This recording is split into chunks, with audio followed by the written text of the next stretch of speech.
হঠাৎ করেই উত্তাল হয়ে উঠেছে ভারত। একের পর এক রাজ্যে চলছে ছাত্র জনতার বিক্ষোভ। গত বছর বাংলাদেশের জুলাই অভ্যুত্থানে পতন ঘটে সরকার প্রধানের। তার আগে অর্থনৈতিক সংকটে ডুবে সরকার পতনের মুখে পড়েছিল শ্রীলঙ্কা। সবশেষ নেপালে তীব্র জনরোষে প্রধানমন্ত্রী কেপি শর্মা ওলির পদত্যাগ। প্রশ্ন উঠেছে, এবার কি তবে সেই পতনের ঢেউ ভারতের মাটিতেও? কেন হঠাৎ করেই উত্তাল দেশটির বিভিন্ন রাজ্য?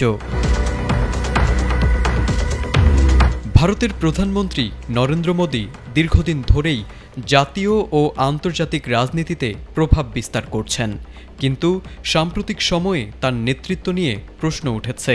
যুক্তরাষ্ট্রের প্রেসিডেন্ট ডোনাল্ড ট্রাম্পের সঙ্গেও সময়টা ভালো যাচ্ছে না।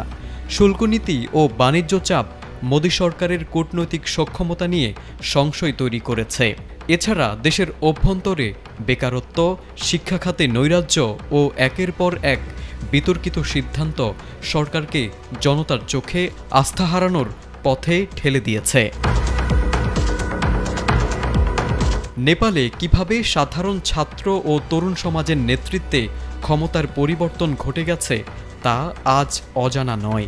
মাত্র কয়েকদিনের আন্দোলনেই ক্ষমতা ছাড়তে বাধ্য হন কেপি শর্মা ওলি। এলএমই সার্টিফাইড বিশ্বসেরা কপারে তৈরি ওয়ালটন কেবলস, যা আপনার স্থাপনাকে রাখবে সব সময় নিরাপদ। শ্রীলঙ্কাতেও একই চিত্র। অর্থনৈতিক দুর্দশা থেকে শুরু করে বেকারত্ব, সবকিছুর বিরুদ্ধে ফুঁসে উঠেছিল তরুণরা। ভারতের বর্তমান চিত্র দেখে অনেকেই বলছেন, সেখানে এখন শুধু সময়ের অপেক্ষা। পরিস্থিতি যেন ঠিক সেদিকেই এগোচ্ছে। বর্তমানে ভারতের বিভিন্ন রাজ্যে নানা ইস্যুতে বিক্ষোভ চলছে। বিহারের চাকরি প্রত্যাশীদের আন্দোলনে অচল হয়ে পড়ে বেশ কয়েকটি শহর। রেল অবরোধ, সড়ক অবরোধে বিপর্যস্ত হয় জনজীবন। এরপরই আসামে নতুন করে ছাত্রদের বিক্ষোভ দেখা যায়, যেখানে শিক্ষা ও কর্মসংস্থানের দাবিতে হাজার হাজার মানুষ রাস্তায় নামেন। আন্দোলনকারীরা বলছেন, এই সরকার শুধু প্রতিশ্রুতি দিতে জানে, বাস্তবায়ন নয়।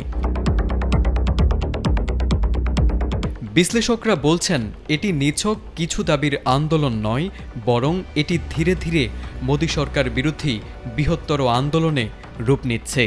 ছাত্র জনতার এই ঐক্য ও ক্ষোভকে হালকাভাবে দেখলে ভুল করবে মোদী সরকার।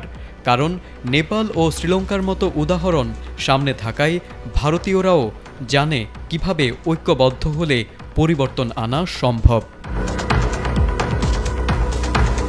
একটা সময় প্রধানমন্ত্রী মানেই ছিলেন দেশের আস্থার প্রতীক, নেতৃত্বের শিখর। কিন্তু সময় বদলেছে। এখন বিশ্বজুড়ে একের পর এক দেশের শীর্ষ নেতারা রাজনৈতিক সংকট কিংবা গণরোষে পদত্যাগ করতে বাধ্য হচ্ছেন। নেপাল থেকে ফ্রান্স, জাপান, থাইল্যান্ড সবখানেই নেতারা সময়ের চাপে বিদায় হচ্ছেন। ভারতেও যে কোনো মুহূর্তে জনরোষে পড়ে মোদির পতন ঘটতে পারে, এমনটাই মনে করছেন রাজনৈতিক বিশ্লেষকরা। এখন দেখার বিষয়, এই আন্দোলনের পরিণতি কোন পথে মোড় নেয়। তারেক আজিজ, এটিএন বাংলা।